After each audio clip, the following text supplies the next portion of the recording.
Hey guys, welcome to my YouTube channel.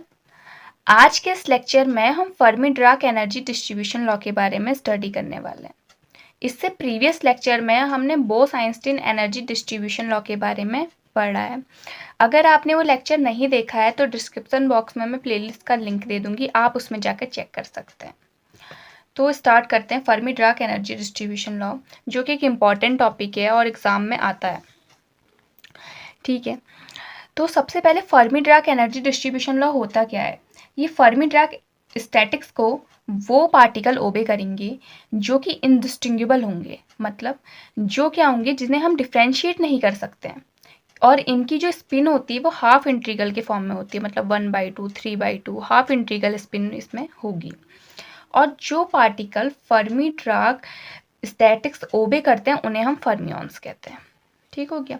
और ये क्या करते हैं, पाउली एक्सक्लूजन प्रिंसिपल को फॉलो करते हैं। तो सबसे पहले हम थोड़ा इसके बारे में देख लेते हैं। Fermi Dirac statics applied into indistinguishable particle having half integral spin like electron, proton, neutron etc. Only one particle occupy a single cell particle obey Pauli exclusion principle. जैसा कि मैंने आपको बताया कि पाउली एक्सक्लूजन प्रिंसिपल को फॉलो करते हैं तो एक सेल में केवल एक ही पार्टिकल रहेगा। ठीक है, जैसे हमारा बोस-आइंस्टीन एनर्जी डिस्ट्रीब्यूशन लॉ में एक सेल में बहुत सारे पार्टिकल रह सकते थे, यहाँ पे एक सेल में केवल एक ही पार्टिकल रहेगा क्योंकि पाउली एक्सक्लूजन प्रिंसिपल को फॉलो करता है।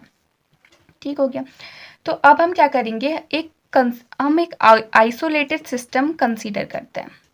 एक आइसोलेटेड सिस्टम एक कंसीडर करते हैं जिसको हम के कंपार्टमेंट में डिवाइड कर देंगे। ठीक हो गया। और इसमें क्या है, कंपार्टमेंट में जब हम पार्टिकल को डिस्ट्रीब्यूट करेंगे, इन कंपार्टमेंट में जब हम पार्टिकल को डिस्ट्रीब्यूट करेंगे तो फर्स्ट कंपार्टमेंट में हमारे n1 नंबर ऑफ पार्टिकल रहेंगे, सेकंड कंपार्टमेंट में हमारे n2 नंबर ऑफ पार्टिकल रहेंगे, ऐसे ही के कंपार्टमेंट में हमारे n के नंबर ऑफ पार्टिकल रहेंगे। और इन कंपार्टमेंट के लिए जो एनर्जी वैल्यूज होगी वो हमारी होगी U1 फर्स्ट कंपार्टमेंट के लिए, मतलब N1 के लिए, ऐसे U2 टू UK। ठीक है, और इसमें जो नंबर ऑफ एलिमेंट्री सेल होंगे इनके लिए वो होंगे G1 G2 till GK। Okay, तो हम इसे ऐसे समझ सकते हैं कि हमारे पास क्या है, एक आइसोलेटेड सिस्टम है। ये जो आइसोलेटेड सिस्टम है इसे मैंने के कंपार्टमेंट में बांट दिया है। ठीक है, मतलब ये 1 2 3 ऐसे ही हमारे पास I कंपार्टमेंट होगा, I+1 कंपार्टमेंट होगा के तक का। ठीक है, और इसमें जो हमारे नंबर ऑफ एलिमेंट्री सेल हैं वो होंगे GK। ठीक हो गया। तो आइसोलेटेड सिस्टम को हमने के कंपार्टमेंट में बांट दिया है। अब इसका मैं फर्स्ट कंपार्टमेंट उठा लेती हूँ, एक कंपार्टमेंट हम इसका ले लेते हैं, फर्स्ट कंपार्टमेंट ले लेते हैं। ठीक है, और इसे हम किस में बांट देंगे, इसमें नंबर ऑफ एलिमेंट्री सेल क्या हैं, G1 होंगे, और इसका हमने एक कंपार्टमेंट लिया है। ठीक हो गया। तो इसको क्या है, हमने डिवाइडेड इनटू, मतलब इसको हमने सेल में डिवाइडेड कर दिया, एलिमेंट्री सेल में हमने डिवाइडेड कर दिया, ये वाला हमने इसका लिया और इसे हमने G1 सेल में डिवाइड कर दिया। ठीक है, और इसमें केवल एक सेल में एक ही पार्टिकल रह सकता है बिकॉज ये पाउली एक्सक्लूजन प्रिंसिपल को ओबे करता है। ठीक, तो इसका मतलब क्या है, मतलब जो G1 हमारी जो सेल है ना उसमें N1 पार्टिकल हम रख सकते हैं। जो G1 सेल है उसमें केवल एक N1 पार्टिकल हम यहाँ पे रख सकते हैं। तो यहाँ पे क्या है, हमें परम्यूटेशन कॉम्बिनेशन में एक फॉर्मूला पता है क्या, NCR। ठीक है, NCR क्या होता है, N factorial upon R factorial N-R factorial, ये हमारा फॉर्मूला होता है।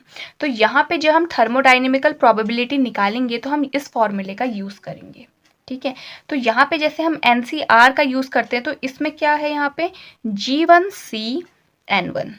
ठीक है, G1 हमारे जो एलिमेंट्री सेल है और N क्या है, इसमें पार्टिकल है।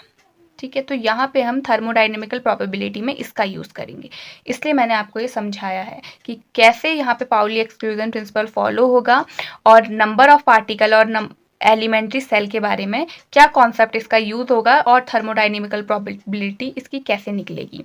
तो यहाँ से जब हम परम्यूटेशन एंड कॉम्बिनेशन का फॉर्मूला यूज़ करेंगे तो फर्स्ट जो हमारा कंपार्टमेंट आएगा, ठीक है, उसके लिए क्या हो जाएगा, G1CN1 ऐसी G2CN2 टिल GKCNK। ठीक हो गया। अब ये क्या है, हमें फॉर्मूला पता है NCR का, ये होता है, तो इससे हम इसको अरेंज कर लेंगे। ठीक हो गया। अब यहाँ पे क्या है, मल्टीप्लाई का साइन है। ठीक है, जब हमें ऐड करना होता है तो हम सब्मिशन का यूज़ करते हैं। ठीक है। जब यहाँ पे मल्टीप्लाई है तो इसको अरेंज करने के लिए हम पाई का यूज़ करते हैं, इसे बड़ा पाई कहते हैं हम यहाँ पे। इसका यूज़ करके इसको हमने अरेंज कर लिया। ठीक हो गया। अब यहाँ पे क्या है, जैसे मैंने लिखा भी है कि पाई क्या है, multiplication of the term for various values of i. ठीक है। अब क्या करेंगे, अब जो ये हमारी जो इक्वेशन आई है इसका हम ले लेंगे लॉग। देखिए जो बोस आइंस्टीन हमने एनर्जी डिस्ट्रीब्यूशन लॉ और Fermi Dirac energy distribution law जो हम अभी कर रहे हैं वो बहुत सिमिलर है। ठीक है। उसमें सारे स्टेप सेम है, बस ये जो थर्मोडाइनेमिकल प्रोबेबिलिटी है ना, बस ये चेंज है उधर पे, और बाकी सारे स्टेप सेम है। जब मैंने अपने नोट्स बनाए थे तो मैंने इसे ऐसे करके याद किया था। मैंने एक तरफ में Bose Einstein energy distribution law किया है, एक तरफ पे Fermi Dirac energy distribution law किया है, तो दोनों को मैंने सिमिलर रख के इसको लर्न किया था। ये देखिए सिमिलर रख के जब आप इसे लर्न करोगे ना तो ये दोनों सेम आ रही हैं। ठीक है। ये इक्वेशन सेम आ रही है लास्ट में, बस यहाँ पे यही चेंज है। ठीक है। बाकी सारी कंडीशन इसमें सेम लग रही है, तो आप भी इसे ऐसे नोट्स बना के याद कर सकते हैं। ठीक है। अब देखिए, अब हम क्या करेंगे, यहाँ पे लॉग ले लेंगे जैसे हमने बोस आइंस्टीन में लिया था। लॉग ले लिया इधर पे, जब हम यहाँ पे लॉग ले लेंगे तो इसका क्या हो जाएगा, लॉग डब्लू, और ये क्या है, ठीक है, इसको हम क्या करेंगे, ये क्या है, ए और ये बी और ये सी। ठीक है। तो लॉग जब हम लेंगे तो हमारा ये वाला फॉर्मूला यहाँ पे लगेगा और इससे हम इसको ऐसे खोल लेंगे। ये हमारी इक्वेशन नंबर फर्स्ट आ जाएगी इधर पे। अब इसके बाद हम क्या करेंगे, स्टिरलिंग फार्मूला लगाएंगे। यहाँ पे स्टिरलिंग फार्मूला कैसे लगाएंगे, स्टिरलिंग फार्मूला सबसे पहले हमारा क्या होता है, log n factorial equal to n log n minus n। ये हमारी इक्वेशन नंबर 2 बन जाएगी। अब जो हमारी इक्वेशन नंबर फर्स्ट है ना, इसमें जो ये वाला है और ये वाला है और ये वाला, इन तीनों में स्टिरलिंग फार्मूला का यूज़ करके हम 3 इक्वेशन निकालेंगे। कैसे, सबसे पहले हम log gi फैक्टोरियल ले लिया। ठीक है। ये वाला फार्मूला लगा के सबसे पहले क्या है, ये हमारा n होगा इधर पे, नहीं ये n होगा, तो फॉर्मूला क्या होता है, n log n minus n। तो यहाँ पे n है तो n log n minus n। ये इक्वेशन नंबर हमारी 3 आ गई। ऐसी फिर हम इसके लिए देखेंगे, तो इसके लिए ये इक्वेशन आ रही है, ये हमारी इक्वेशन 4 आ जाएगी, और इसके लिए ये हमारी इक्वेशन 5 आ गई। ठीक है। अब ये हमने स्टिरलिंग फार्मूला के यूज़ करके निकाला है। अब जो हमारी इक्वेशन 3 आई है, इक्वेशन 4 आई है, इक्वेशन 5 आई है, इन सब की वैल्यू को हम किस में पुट कर देंगे, इक्वेशन नंबर फर्स्ट में पुट कर देंगे। जब हम इसमें पुट करेंगे तो हमारा क्या आ जाएगा, इधर से ये हमारी वैल्यू आ जाएगी। ठीक है। इसके बाद हम क्या करेंगे कि ब्रैकेट ओपन करेंगे और ये वाली टर्म्स हमारी कैंसिल आउट हो जा रही है, फिर बाकी जितनी भी हमारी टर्म बची उसे हम लिख लेंगे। ठीक है।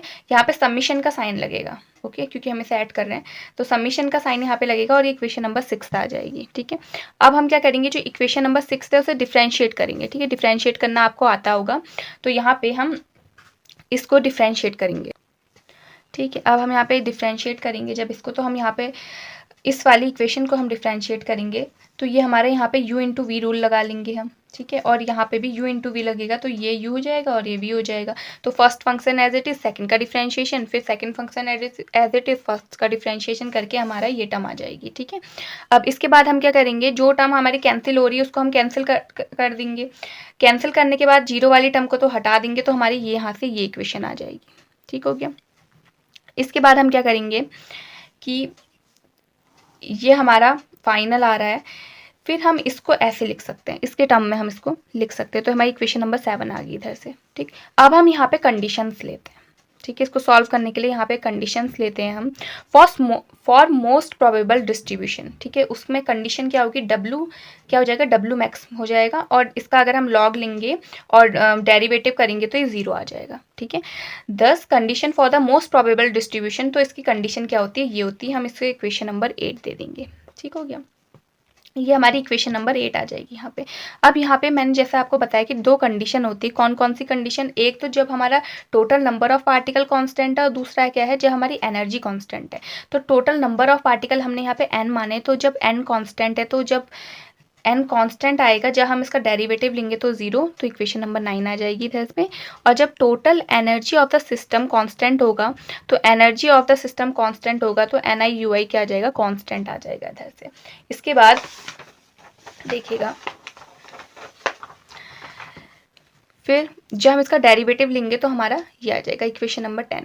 अब हम क्या करेंगे, जो इक्वेशन हमारी 9 आई है ना, इसको हम अल्फा से मल्टीप्लाई करेंगे, और जो इक्वेशन हमारी 10 आई है उसको हम बीटा से मल्टीप्लाई करेंगे, ठीक है, और ऐड कर देंगे किस इक्वेशन में, इक्वेशन नंबर 8 में।